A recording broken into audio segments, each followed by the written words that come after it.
이틀이 지나면 유월절과 무교절이라 대제사장들과 서기관들이 예수를 흉계로 잡아 죽일 방도를 구하며 이르되 밀란이 날까 하노니 명절에는 하지 말자 하더라.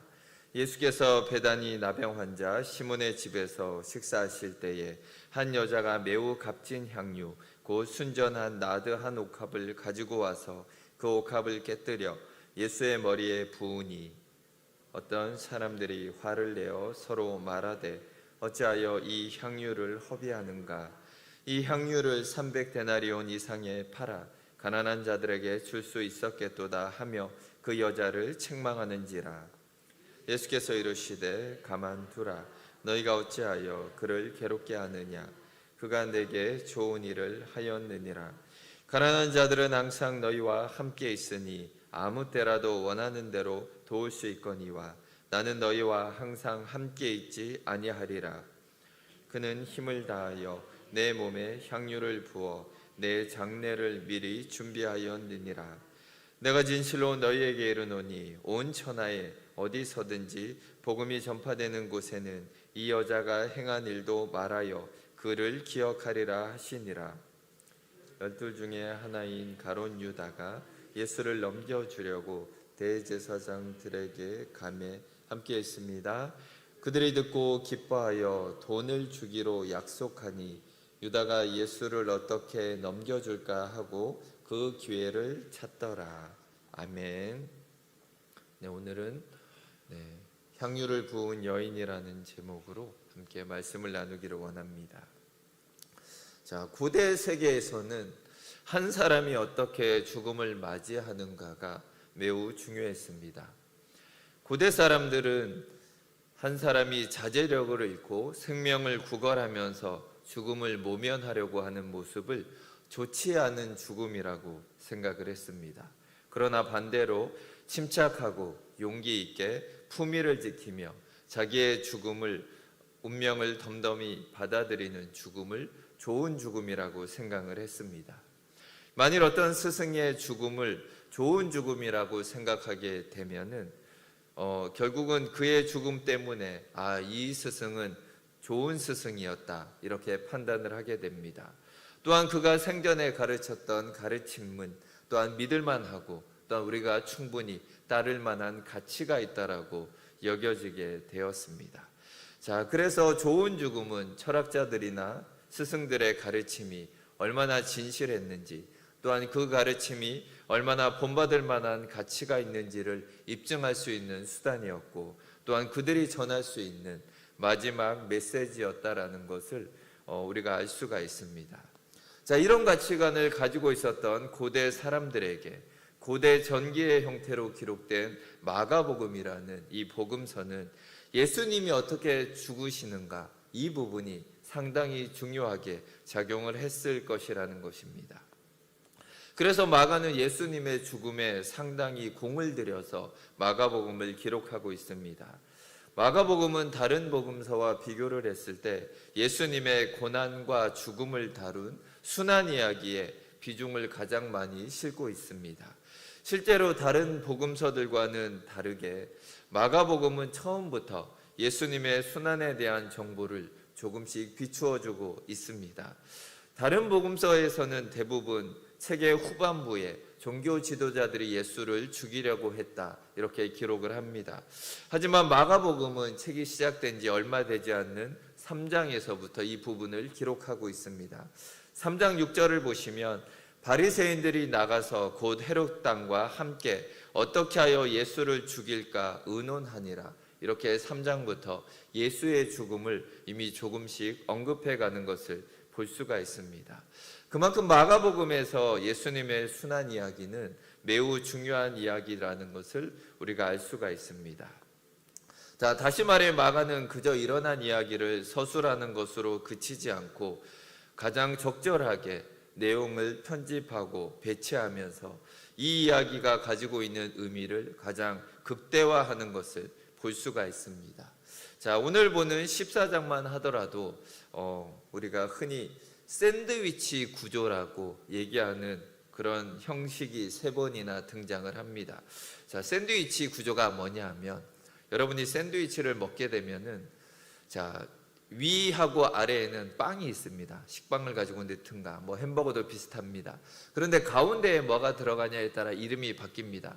계란을 집어넣으면 계란 샌드위치가 되고 햄을 집어넣으면 햄 샌드위치가 됩니다. 쉽게 얘기하면 가운데에 뭐가 들어가냐, 이것이 가장 중요한 핵심을 말해준다라는 것입니다.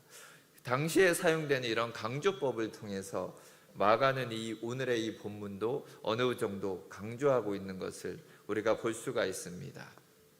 자, 어떻게 오늘의 본문이 이어지냐 하면 1절과 2절을 보시면 예수님을 어떻게 죽일까 방법을 찾고 있는 종교 지도자들의 모습이 1절과 2절에 등장을 합니다. 또한 10절과 11절을 보시면 유다의 배반으로 말미암아 이제 예수를 죽일 방도를 찾은 종교 지도자들의 모습이 등장을 합니다. 자, 이 두 이야기가 식빵에 해당이 됩니다. 그렇다면 이 가운데에 무엇이 들어가냐?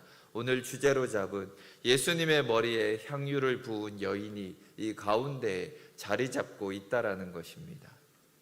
자, 1절과 2절을 보시면 이틀이 지나면 유월절과 무교절이라 대제사장들과 서기관들이 예수를 흉계로 잡아 죽일 방도를 구하며 이르되 밀란이 날까 하노니 명절에는 하지 말자 하더라.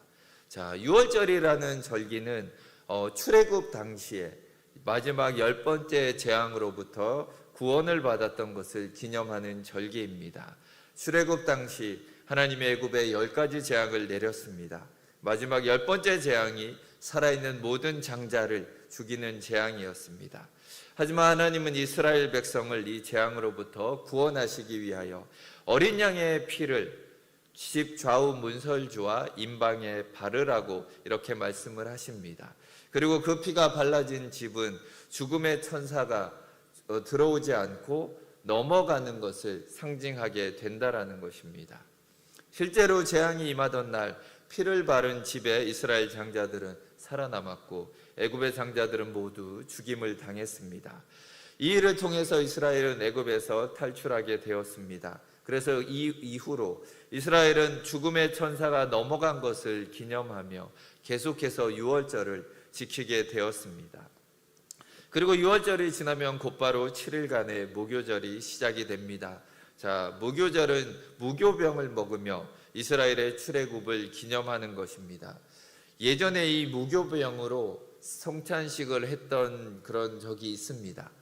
딱딱하게 마른, 삐쩍 마른, 정말 얇은 그런 떡이라고 하기도 애매한 그런 애매한 건데 몇 번 하다가 대부분 교회들이 안 합니다. 너무너무 맛이 없고 이게 너무너무 질기기 때문에 안 하게 되는데 그것이 바로 무교병입니다. 정말 그렇게 맛이 없는 그런 것을 이들이 먹었던 이유가 급작스럽게 애굽을 빠져나오면서 누룩이 섞이지 않은, 발효되지 않은 빵을 먹었기 때문에 그것을 기념하면서 유월절과 무교절을 이스라엘 사람들이 지키게 됩니다. 또한 유월절은 예루살렘에서 지켜야 했습니다. 그래서 해마다 유월절을 지키기 위해서 예루살렘에 수많은 사람들이 모여들었습니다. 학자들은 모인 사람들의 수가 평소보다 적게는 4배, 많으면은 6배의 숫자였을 거라고 추측을 하고 있습니다. 그만큼 지금 이 배경이 되는 이 시기에는 여기저기에서 유월절을 지키기 위해서 온 사람들로 지금 예루살렘이 북적이고 있고 축제 분위기로 어수선한 상황이었을 것입니다. 이들은 유월절을 지키기 위해서 양을 잡으며 음식을 준비하면서 아주 분주한 그런 상황을 맞이하고 있습니다. 또한 예루살렘으로 온 순례객들이 여러 가지 담소들을 나누고 함께 온 어린아이들이 또한 사고를 치면서 말썽을 부리는 참으로 정신없는 상황이 예루살렘의 모습이었다라고 우리가 생각하면 됩니다. 그런데 이런 분위기와는 반대의 그런 사람들이 있었습니다. 다른 사람들은 초조함과 또한 긴장감이 감돌고 있는 사람들이 바로 로마의 관리들이었습니다. 유월절은 출애굽을 기념하면서 그 모습을 체험하는 그런 절기였습니다. 애굽으로부터 그들의 속박에서 벗어나 독립하고 자유를 누렸던 것을 기억하는 것처럼 어쩌면 이들이 로마 제국으로부터 이들의 탄압과 속박으로부터도 벗어나고 싶다라고 언제든지 일어날 수 있는 그런 예민한 절기였던 것입니다. 민족주의적인 감정과 또 우리가 언제든지 다시금 독립하고 여기에서부터 빠져나갈 수 있다라는 희망을 이들에게 줄 수 있는 절기였다라는 것입니다. 또한 사람들이 많이 모여 있었기 때문에 언제든지 폭동이 일어날 수 있는 것이 이 배경이 되는 상황입니다. 그래서 로마와 유대 관리들은 아주 예민하게 상황을 지금 지켜보고 있습니다. 자, 이때 종교 지도자들은 이러한 긴장감을 사용해서 예수님을 잡을 궁리를 하고 있었습니다. 어떻게든 민심을 얻어내기만 하면, 로마를 압박할 수만 있다면 그 방법을 통해 예수님을 죽일 수 있는 가장 좋은 타이밍이다라고 이들은 생각을 했습니다. 그런데 종교 지도자들도 쉽사리 움직이지는 못합니다. 왜냐하면 민심이 반대로 자기들이 생각하는 것과 흘러가 버린다면 도리어 자기들이 큰 피해를 받을 수도 있는 상황이었기 때문입니다. 그런데 분위기를 살펴보니 예수님이 등장하시니까 백성들이 호산나 다윗의 자손이라고 노래를 부르며 옷을 깔고 그런 환호하는 모습들을 보게 됩니다. 그래서 민심이 아직까지 우리들에게 쏠리지 않았다라는 생각을 합니다. 또한 잘못했다가 로마 제국에 눈에 띄는 행동을 하면 도리어 우리가 위험해지겠다라는 생각을 이들은 하게 됩니다. 그래서 결국 뾰족한 수를 찾지 못하고 백성이 소동을 일으키면 안 되니 명절에는 우리 하지 말자, 이렇게 이들은 결정을 하게 됩니다. 그런데 이 결정이 나중에 한 명으로 말미암아 완전히 뒤바뀌게 됩니다. 자, 그러고 나서 이야기는 종교 지도자들의 음모를 뒤로하고 갑자기 베다니 시몬의 집으로 장면이 바뀌는 것을 보게 됩니다. 3절을 보시면 예수께서 베다니 나병 환자 시몬의 집에서 식사하실 때에 한 여자가 매우 값진 향유 곧 순전한 나드 한 옥합을 가지고 와서 그 옥합을 깨뜨려 예수의 머리에 부으니. 자, 성경은 지금 시몬이 나병 환자였다라고 기록을 하고 있습니다. 유월절과 같은 대명절을 앞둔 시점에서 유대인들에게 가장 중요한 것은 정결의식이었다라는 것입니다. 그런데 이 중요한 시점에 부정한 나병 환자의 집에 예수님이 계신다라는 것은 매우 특이하고 또한 의문이 드는 그런 모습입니다. 마가복음 14장에서 시몬이라고 하는 사람이 자세하게 설명이 되고 있지는 않습니다. 그러나 성경에서 그를 나병 환자라고 기록하고 있는 것을 보면 어쩌면 그는 과거에 나병 환자였으나 지금은 예수님으로부터 고침을 받아 회복된 사람이다라고 우리가 충분히 생각을 할 수가 있습니다. 시몬은 예수님 덕분에 정결함을 얻었습니다. 예전에는 이런 행사에 참석할 수 없었지만 이제는 시몬도 유월절을 마음껏 함께할 수 있는 기쁨이 그에게 있었을 것입니다. 유월절을 기다리는 시몬에게 구원이신 유월절 어린 양 예수님이 함께 하셨기 때문에 시몬은 이 구원을 누리게 된 것입니다. 또한 이 구원은 이제 예수님을 믿는 모든 이가 누리게 될 것입니다. 예수님이 인류를 위한 유월절 어린 양으로 십자가를 지게 되시기 때문입니다. 자, 시몬과 예수님 또 12명의 제자들 또한 많은 사람들이 식사를 하고 있었습니다. 함께 식사를 하고 있을 때 한 여인이 등장을 하게 됩니다. 사람들은 의아해하며 아마 이 여인을 바라봤을 것입니다. 유대인의 식사 관습을 고려할 때 남자들이 식사하는 공간에 여자들이 들어온다라는 것은 관습을 파괴하는 상당히 무례한 것으로 아마 여겨진 상황입니다. 완전히 똑같은 것은 아니지만 예전에도 우리나라도 남녀가 밥을 따로 먹고 이렇게 차별을 당하던 그런 시간이 있었습니다. 자, 감히 여자가 어디 남자들 식탁 사이에 끼어드냐, 이런 분위기가 아마 연출되었을 것 같습니다. 그러나 이 여인은 그런 거에 개념치 않았습니다. 다소 뻔뻔할 만큼 그는 계속해서 들어와서 예수님의 옆자리까지 걸어갑니다. 그리고 자신이 가져온 옥합을 깨뜨려 예수님의 머리에 향유를 붓는 과감함을 보여주고 있습니다. 옥합에서 흘러나온 향유가 순식간에 방 전체에 향기가 가득 메워졌을 것입니다.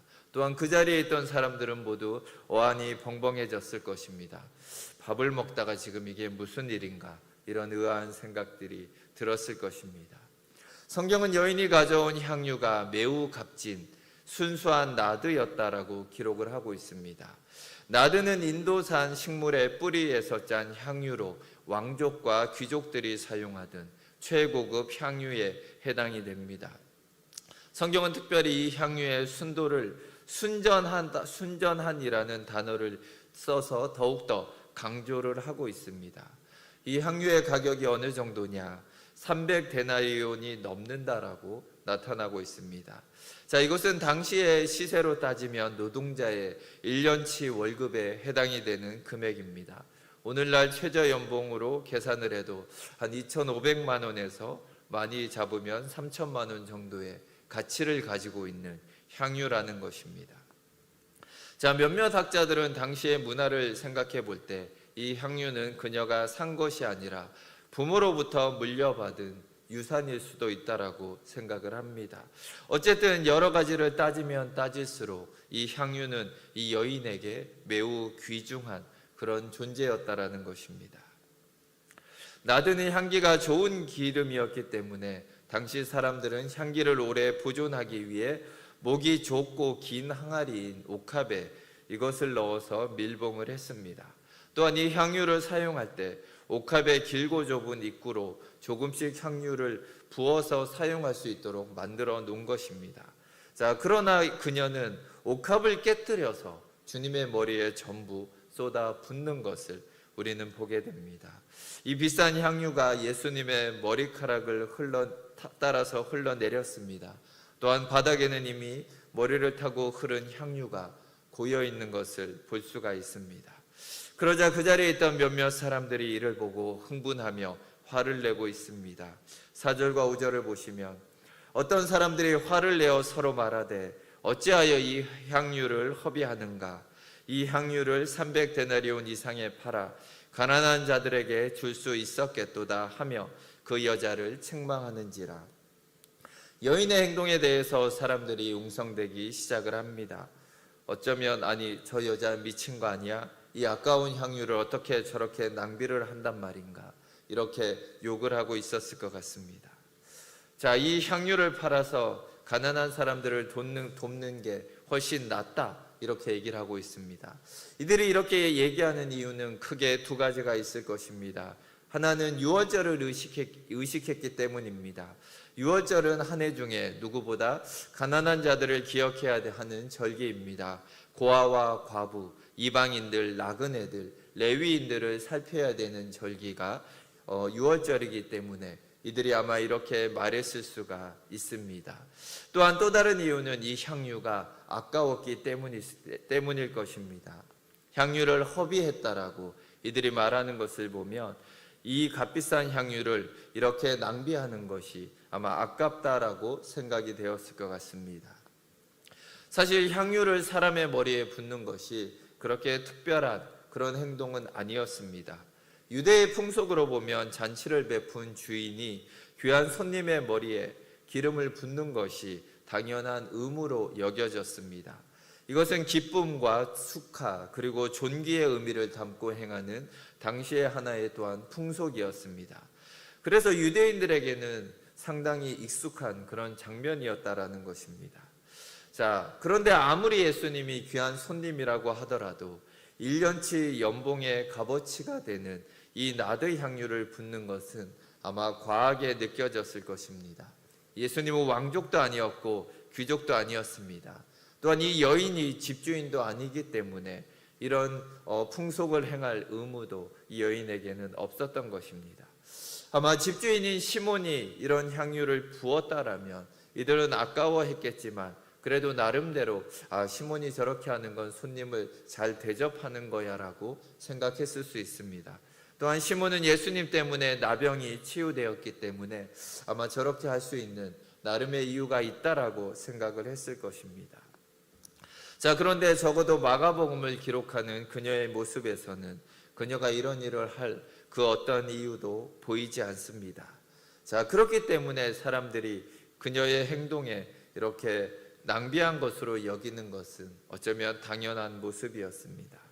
자, 그런데 이 무명의 여인은 주저없이 옥합을 깼고 비싼 향유를 자신이 아니라 오직 예수님만을 위해서 한 방울도 남김없이 예수님께 붓는 것을 우리는 보게 됩니다. 자, 어떻게 이 여자는 이런 행동을 할 수가 있었을까요? 아마 이 여인이 세상 물정을 하나도 모르고 자기가 가지고 있는 향유가 값어치가 어떻게 되는지 몰랐기 때문에 이렇게 행동을 했을까? 아마 아니었을 것 같습니다. 그 모든 것을 알매도 불구하고 그녀는 이런 행동을 한 것으로 보인다라는 것입니다. 왜 이런 행동을 이 여인은 할 수 있었을까?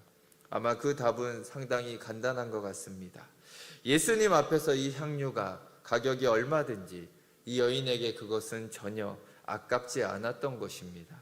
그녀에게는 예수님이 더 소중하고 귀한 존재였다라는 것입니다. 그렇기 때문에 그 향유를 아까워하지 않고 예수님에게 모두 부을 수가 있었던 것입니다. 그녀는 단지 3천만 원짜리 향유보다 더 귀한 것을 깨달았을 뿐입니다. 자신의 전부를 모두 쏟아부어도 아깝지 않은 진리를 이 여인은 깨달은 것입니다. 자, 이 여자가 향유를 부은 의미는 단순히 귀한 손님을 대접하기 위한 기쁨과 축하, 존귀의 의미를 넘어섰습니다. 이 여인은 결국 예수님에 대한 자신의 헌신과 감사를 표시하고 있고, 더 중요한 것은 예수님의 장사를 미리 준비하는 것이다라고 성경은 말해주고 있습니다. 자, 다시 말하면 이 여인은 예수님의 고난과 죽음을 예비한 첫 번째 사람이었다라는 것입니다. 과연 이 여인이 예수님의 죽음을 미리 알고 이런 일을 했을까? 성경은 우리에게 정확히 말해주진 않습니다. 그러나 이 여인이 예수님의 죽음에 대해서 전혀 몰랐을 확률이 훨씬 더 높습니다. 결과적으로 그녀의 행동은 주님의 장례를 준비하는 일이 되었습니다. 이것을 보고 주님은 이렇게 말씀을 하십니다. 6절에서 9절을 보시면 예수께서 이르시되 가만두라, 너희가 어찌하여 그를 괴롭게 하느냐? 그가 내게 좋은 일을 하였느니라. 가난한 자들은 항상 너희와 함께 있으니 아무 때라도 원하는 대로 도울 수 있거니와 나는 너희와 항상 함께 있지 아니하리라. 그는 힘을 다하여 내 몸에 향유를 부어 내 장례를 미리 준비하였느니라. 내가 진실로 너희에게 이르노니 온 천하에 어디서든지 복음이 전파되는 곳에는 이 여자가 행한 일도 말하여 그를 기억하리라 하시니라.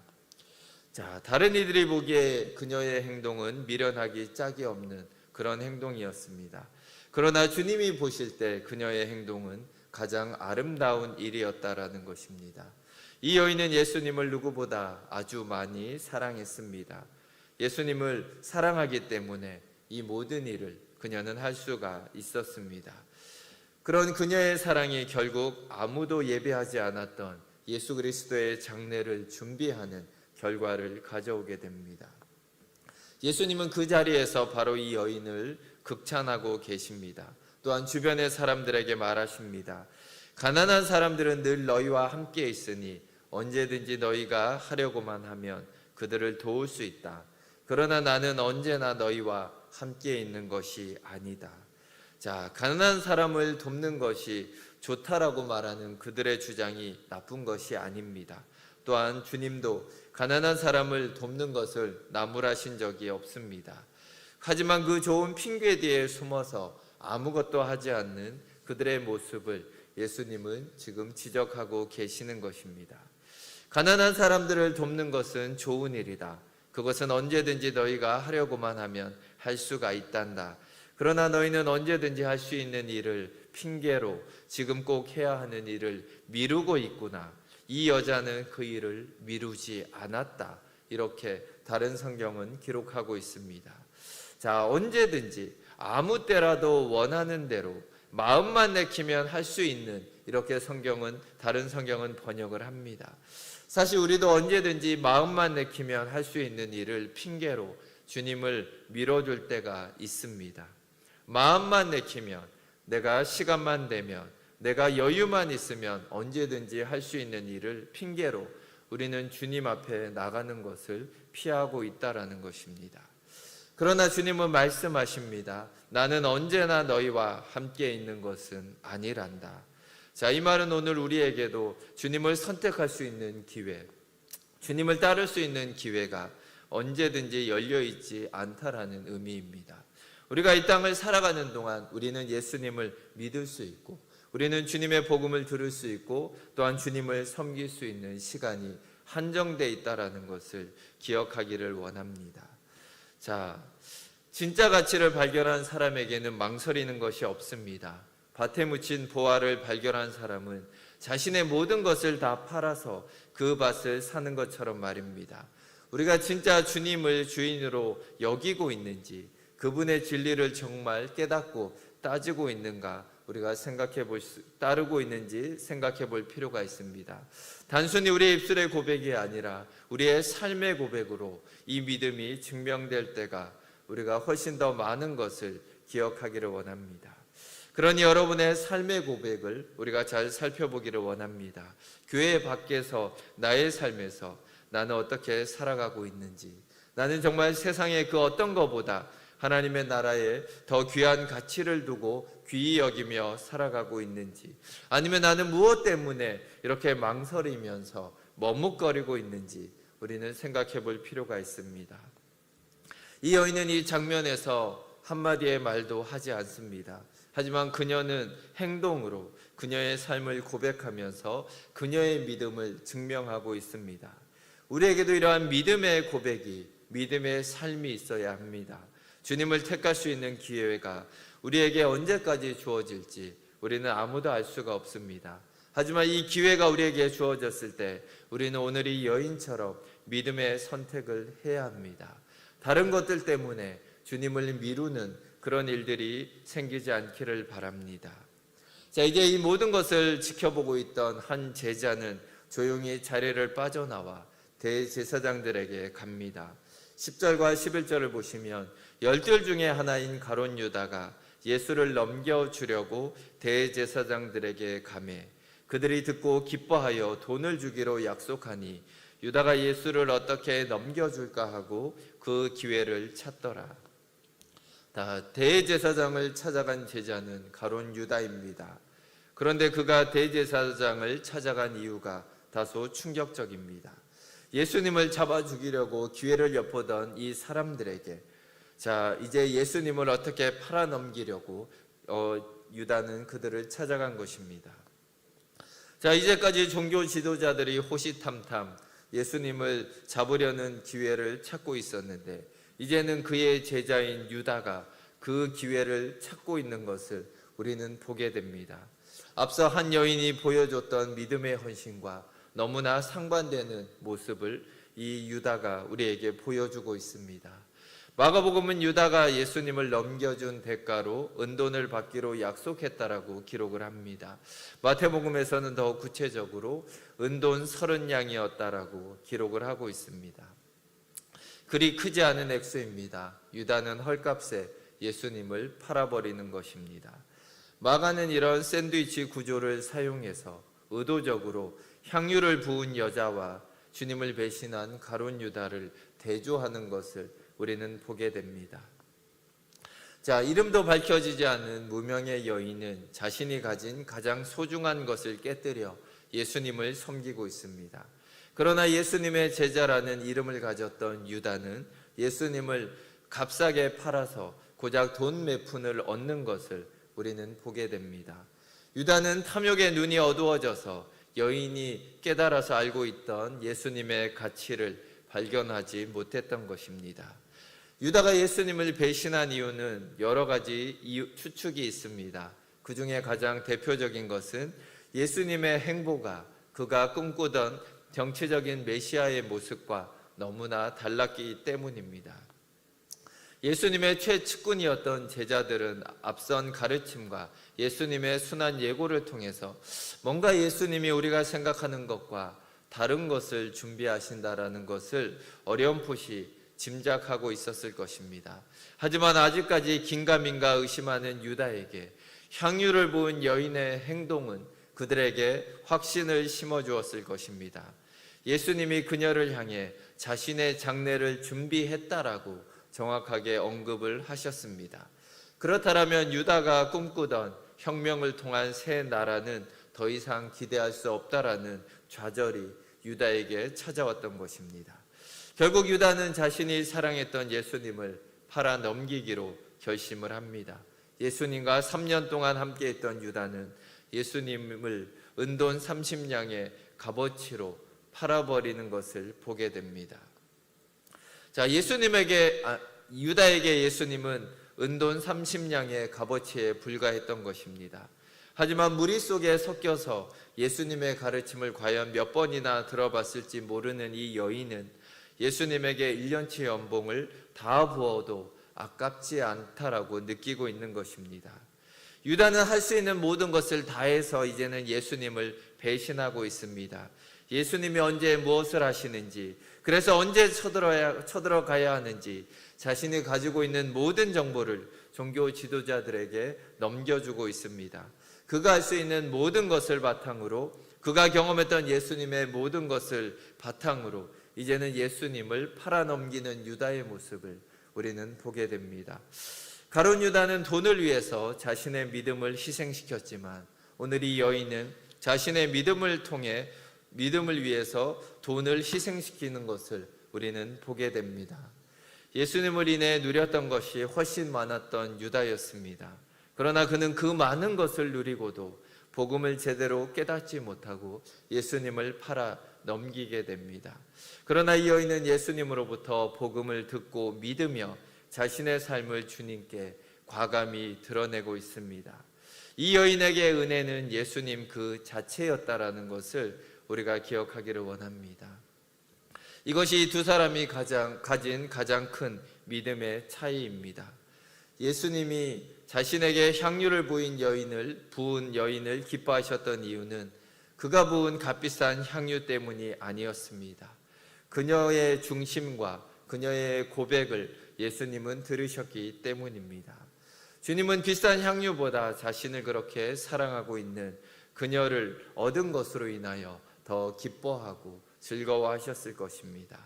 사랑하는 우리 성도 여러분, 주님은 여러분이 주님께 가져오는 그 향유 옥합도 물론 귀하게 여기십니다.